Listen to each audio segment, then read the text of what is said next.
Very well. How many people can say that I went and I drove a nuclear-powered submarine, or I went to sea on a nuclear-powered submarine? Not very many people.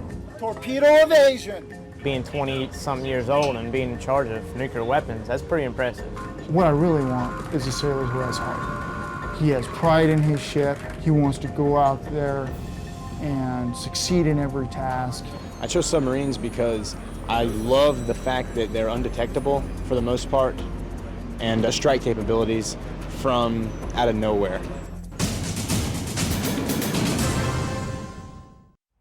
They range across the world's oceans in silence, with a potent array of weapons at the ready. They are the U.S. Navy's submarine force. One of their weapons, the submarine-launched ballistic missile, helped America win the Cold War as a deterrent against Soviet aggression. Even now, U.S. Navy ballistic missile submarines continue their role to discourage those who might want to harm the United States. And there's another group of subs in today's force ready to meet the threat of an adversary with a variety of weapons from Tomahawk missiles to special forces. At the controls are a new generation of submariners who carry on a tradition of silent service beneath the sea. For much of the Cold War, the U.S. Navy ballistic missile submarine, known as the SSBN, was a rare sight on the ocean horizon. Where they went and when was shrouded in secrecy, as it is now and will be in the future. Since the 1960s, they've been tasked to cruise undetected through the world's oceans, designed and built for one critical mission in an age of nuclear weapons, to help deter the threat of global nuclear war. Bridge, helm. Maneuver and answers ahead 1/3, sir. Helm bridge aye.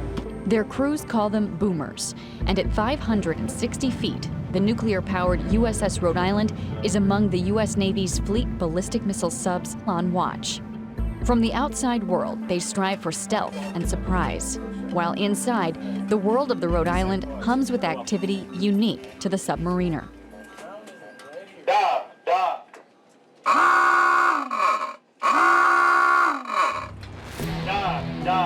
5-4. Coming partially open with the breech door.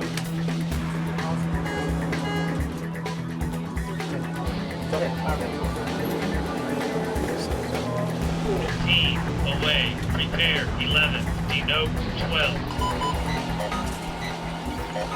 The USS Rhode Island's nuclear deterrent punch is packed here along this corridor. 24 massive tubes, each capable of housing a ballistic missile. It's here in vital spaces like these where life goes on for Rhode Island's crew of more than 100 submariners. Inside each rack, you have, lift them up, you have storage space for your personal items in here. And also, you have a personal drawer for mostly toiletry items, gee-dug. On submarine, you're more close-knit, so it's more of a family-type setting. Vessel hurt. Take stational panel for operations. Take stational panel for operations. Yeah, you can tell when a guy's actually having a bad day just from being around him on a day-to-day basis. You know, hey, this guy's having a bad day. You know what? I want to go talk to him and try to pick him up. You know, crew's mess is where the crew eats. Crew comes down, sit down, and this is where we enjoy our meals. Right now we have fruit set up because it's breakfast time. Throughout the day there's fruits, snacks, cakes. The USS Rhode Island has a little bit of history for myself because this is where my career actually started. I started here as an E1 back in 1994. I checked on board July 15, 1994. Well, I have 16 and a half years in the Navy, 3.5 left, and to finish my career where I started is kind of special to me. How many people can say that I went and I drove a nuclear-powered submarine, or I went to sea on a nuclear-powered submarine? Not very many people. You have to be fit and selected to come to a submarine force.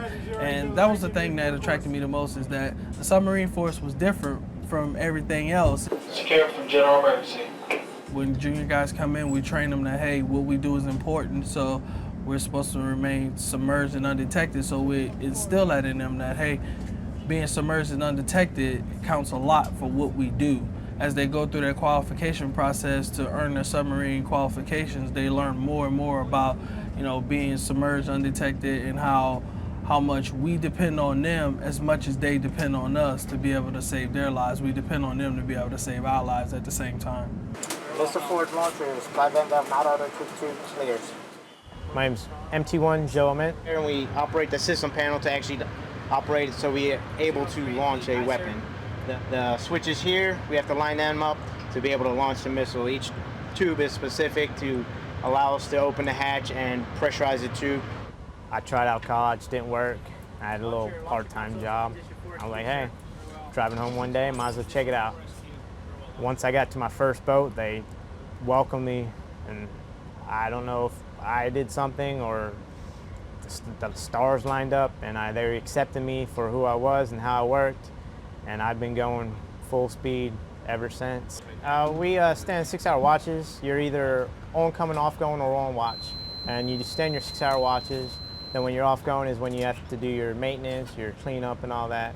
And we actually have an inspection in 3 weeks. So right now we're getting ready to hit it pretty hard.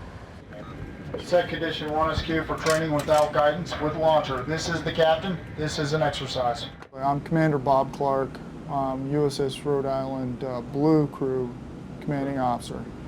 And I've been in this job for about 2.5 years now. I've been in the Navy for a little over 20 years, and this is my 4th submarine tour. I kind of view my command as a football team, but the difference between my team and most professional football teams is I feel like my second stringers are as good as my first stringers. 6-8, shut the fence. 7-0. And that's because we conduct training continuously, and we're putting those guys continuously into the game. Not many people work in an environment where you reposition one valve improperly and you can cause a major catastrophe. 14 member, make the 4 part room ready, 2-1 low, 2-1 from launch. Make the 4 part room ready, 2-1 low, 2-1 for launch. Aye, sight glasses dry. So that meticulous attention to detail and really watching what you're doing at all times is vital in the submarine force. We, as an SSBN, are here to become the survivable asset for strategic deterrence, regardless of a rogue nation state or a terrorist group. They're going to think twice when they know that we have a Trident-class submarine out in a location unknown to them with the amount of firepower that is on board the vessel. We're the big gun. Preparing for post-Cold War threats also has the U.S. Navy outfitting some of its Trident ballistic missile subs for a different kind of fight, equipping them to carry Tomahawk missiles and to support special operations. And there's another breed of U.S. subs built for stealth, to get close to an enemy near land or at sea and strike. All of them are designed so that they can perform several different missions. Obviously, with the 688 being the oldest of the 3, still a very, very capable submarine, and is out there collecting intelligence, conducting surveillance and reconnaissance, still has soft insertion capability, can do search and rescue missions, can do mine warfare missions. Plus, they can complement their insertion capability with the strike capability at the same time that they're putting special forces ashore. And in some cases, the Virginia adds future design improvements as well, because it was designed with modularity so that we can add on into the future. The modern day other world submarines are getting quieter and quieter every day. What that means for us is we've got to improve our sensor systems that we hold on board, and we got to improve the quieting on board our own ships. Every time we go in to refit, we are conducting modernization improvements on the USS Rhode Island and the rest of the Trident fleet.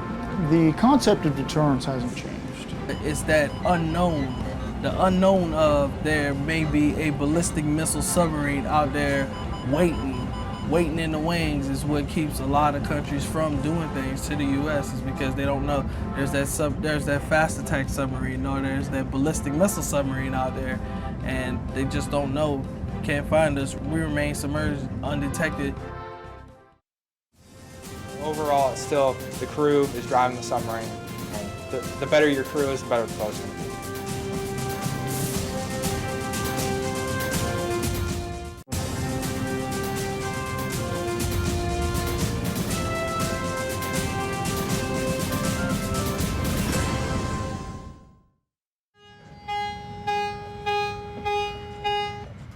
Man Battle Stations Missile 4 training without guidance with launcher simulate spinning up all missiles. Submariners aboard USS Rhode Island are all too aware of their continuing mission of deterrence. 15 away, prepare 11, denote 12. They sit at the controls, knowing they could help to launch one of the most powerful weapons in the world, a missile loaded with nuclear warheads. 11 away, prepare 22, denote 16. Prepared 16. I don't really look at it as a weapon that we're actually going to use due to us being a strategic deterrent. I'm getting ready to leave my 20s, but being 20-something years old and being in charge of nuclear weapons, that's pretty impressive. I just try to look at it as just my job and do the right thing. Press MC stage port A9, verify man is green. Aye, sir. We have a lot of rules and regulations imposed to prevent us from making any accidents or anything like that. Theirs is a revised version of the original intent behind the U.S. ballistic missile sub. Today's boomer stands ready to deter any number of potential adversaries. In the Cold War, there was one primary threat, the Soviet Union, and the mission to deter the Soviets from attacking the free world with nuclear weapons. The development of two antagonistic power blocks, led on the one side by the Soviet Union and on the other by the United States, resulted in what would soon be known as the Cold War. The Soviets built a very large submarine force after World War II. By the mid-1960s and throughout the 1970s, it's over 300 submarines. And the U.S. Navy has to come up with a counter for that. They incorporate nuclear propulsion in the late 1950s. They developed their own ballistic missile submarine force in the 1960s. That force of 300 submarines is potentially devastating in case of a conflict with the United States. The key thing that the U.S. Navy has going for it is an evolving technological lead. So we make our submarines quieter during the Cold War. Those boats get quieter as we go. But the crews and the captains that are leading those crews really make a tremendous difference. The Soviet Navy has a conscript force. Officers and enlisted are drafted initially. But the Soviet Navy doesn't retain the petty officers and chief petty officers that really keep ships running in most navies around the world, then and now. You want somebody who can really turn to at a moment's notice and fix something. And that's what the U.S. Navy is actually very good at recruiting and putting into the submarine force during the Cold War. This is the captain. This is an exercise. As a skipper, I knew my job was to train my XO and my officers to be able to move to that job. People say, how could you go out for, 125 days submerged and, fill your time? Well, believe me, you were training people, and everybody was learning a new job. And again, the Navy makes the decision consciously that you've got to have an all-nuclear trained officer corps. You want officers who know the nuclear Navy first. Then in 1955, you get the USS Nautilus, the world's first nuclear-powered submarine. The crew of the Nautilus impresses the world with America's technological superiority. That really is the turning point that sets the Navy on the course for creating a much more dynamic submarine force, a nuclear-powered, an all-nuclear-powered submarine force. You can visit her up in Groton, Connecticut. She's still there as a museum. We get a lot of former submariners. Well, it's good for us too, because we get to talk to those guys and they always have cool stories, A lot of the common stuff really hasn't changed.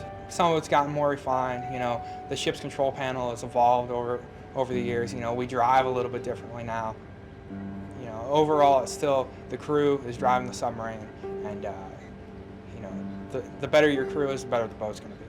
Our endurance, it has been extended by leaps and bounds with the advent of nuclear power, but the idea of not being detected and being prepared is something that's been passed on through the generations of submariners.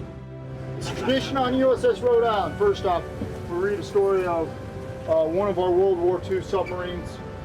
Then I present the dolphins. A gust of heat scorched the paint on the submarine superstructure and blistered the hull of the rescue vessel. Had Pigeon delayed in her race to the submarine's rescue, both vessels might have perished in the Holocaust. We can't forget about all the fundamentals that our predecessors essentially established for us. During every dolphin ceremony, we revisit that time. Brave Little Pigeon was the first ship of the U.S. Navy to be awarded the Presidential Unit Citation. What I really want is a sailor who has heart. He has pride in his ship. He wants to go out there and succeed in every task. He cares about his job day in, day out. That's the sailor that I want. Having demonstrated his reliability under stress and having my full confidence and trust, I hereby certify that he is qualified in submarines.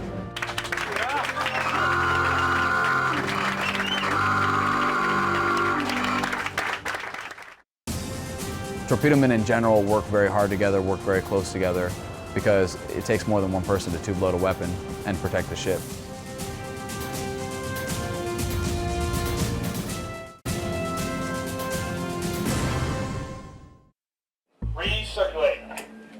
Submariners at the controls of the USS Rhode Island guide a vessel launched in the 1990s with a blend of analog, mechanical, and electronic systems. That hands-on world has seen a few changes in the newest Virginia class of submarines. The USS New Mexico is one of those next-generation Virginia-class attack subs. New Mexico crews are immersed in the latest generation of digital technology, a world of flat-panel touchscreen displays. It's an advanced system that also requires an advanced level of training. And that training happens here in this simulator at the Naval Submarine School in Groton, Connecticut. Emergency blow. Emergency surface ship. Emergency surface ship, pilot, achievement 20 degree up. 250.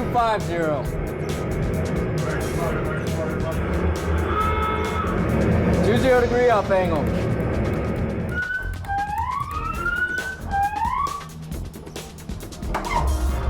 Emergency surface ship. Emergency surface ship, pilot eye.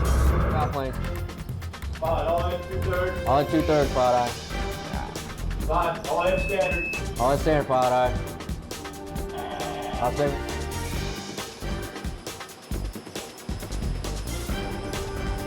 Main ballast tank. Co-pilot, sonar no longer detects air escape before main ballast tank vents. Co-pilot. I'll say, 1-2 scope down. Very well, co-pilot. 140.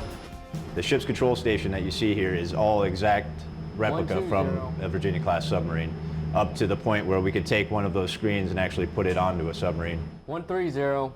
When you're sitting in that chair and I'm running scenarios at you, it feels real. The adrenaline gets going, the excitement's going. You have all the same indications as if it were really happening. So with the exception of knowing that you're not on a submarine underway, you feel that it's real. Upper depth rate. 4 main ballast tank vents open. 450. You're pretty much in it together. It's like you share both the same responsibility, and it doesn't feel like you're on an island to yourself, so you back each other up. They're pretty much the same indications that you would have on those other ships, but this one, you're able to change the screens back and forth, and if something fails, you're not, say for instance, if a screen fails, you always have 3 other screens to look at. On deck, recommend cycling main ballast tank forward main ballast tank vents. Very well, co-pilot, cycle forward main ballast tank vents.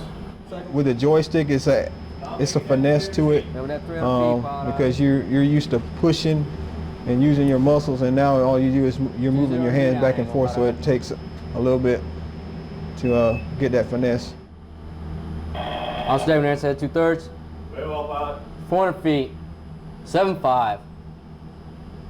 80. And this is almost the same exact thing on the boat, so. And with the movement of the cab and everything, it gives that realistic feel. On emergency surface ship. Emergency surface ship, pilot eye. 500 feet. While the Naval Submarine School supports home-ported submarine crews looking to maintain skills, it's also the first step for sailors looking to be submariners. That includes sailors in its basic enlisted submarine school, along with basic and advanced school for officers.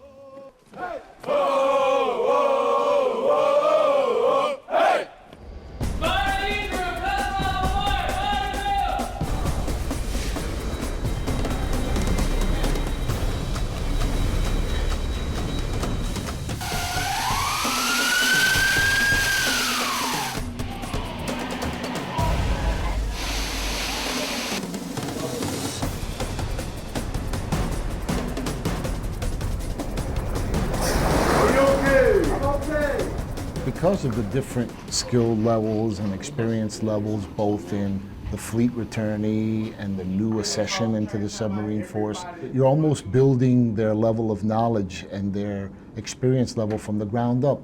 We take an evolutionary approach and step by step, and we build them up.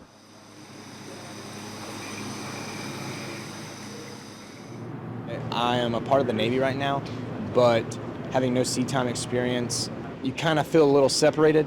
So I'm looking forward to kind of, pulling my own weight and earning what it is that I've been given.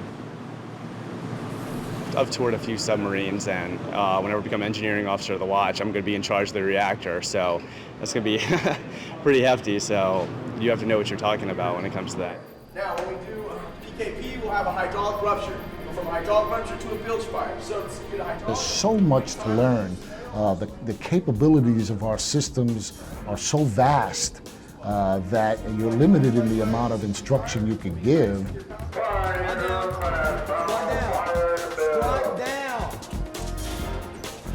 As much as we can, we try to put them during the training in real live scenarios so that they can continue to be proficient in the way that they manipulate the system. As it moves, you need to walk with it, okay?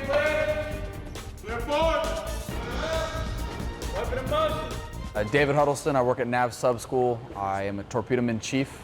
The sole purpose of a submarine being invented was to take the fight there, launch torpedoes. Torpedomen in general work very hard together, work very close together, because it takes more than one person to tube load a weapon and protect the ship. So. All right, too many clear forwards, too many clear afts, too much pausing in the evolution, right? You gotta remember to keep that in your mind. It's an easy evolution. Don't make it more difficult than it has to be. Safety is our most important element. Torpedo room, it's a pretty dangerous place. 25-inch holes in the torpedo room, explosives all over the place. All it takes is one problem, one accident, and that could be it for us. Warning! Show the after ship Rabbit and personnel are clear of hoist area. And warning. In warning. Understand warning. Slow it down just a little bit, all right? We train to shoot torpedoes, we train to shoot missiles. That's what our job is. Stop bolt to the fire position now. All right, now check your indication on your Wilkie. That's in fire. All your stop bolts are right here. Load, lock, and fire. I'm Petty Officer Blaine, second class submarine qualified. Taking the stop bolt to the lock position, stand clear.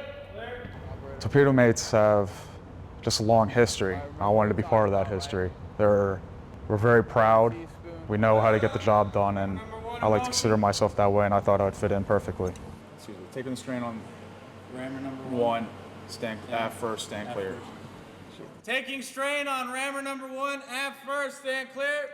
Stepping on board the first time is very scary. If you can ease some of that stress when they're stepping on board is a huge chunk of their process, of their transition.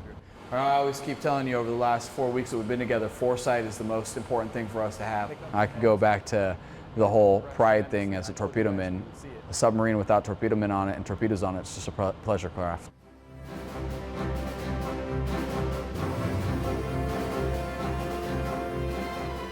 We won the Cold War. We had a known adversary. Today, we have many potential adversaries. Missile forward, missile aft, second mission 4SQ. Our biggest thing is to make sure that we maintain accountability for the strategic weapon system so we can support, whenever Commander-in-Chief calls on us to be able to support. The submarine is all volunteer crew. It was a great place to be. You realized that what you were learning, people were dependent on you to pull your weight, and the missions, you got done, and you were satisfied that, you really had done something important for the country. I've served on 7 submarines. I have sailed around the world, literally. On my last boat, I was able to provide a tour to the equivalent Russian chairman of the Joint Chiefs of Staff. At the Academy from 84 to 88, we were taught the Russians, Cold War, and I never would have dreamt that 20 years later, I would be given a tour to a Russian senior official, military official, along with his delegation, touring my submarine. Who would have thought that we would come that far? As the chief of the boat on USS Santa Fe, we surfaced at the North Pole. To do that with those warriors and those great Americans that I got to do it with, that was the highlight. I'm actually quite pleased that the submarine force is integrating women into the submarine service because we need that intellectual power and diversity of thought. The female has already shown that she, in all levels of combat, in all levels of our Navy and the Department of Defense, is contributed just as much as anybody. And so when the females become part of our submarine force, and we get our first female sailors assigned to the submarine force, I think she's going to be embraced just like any member of the crew.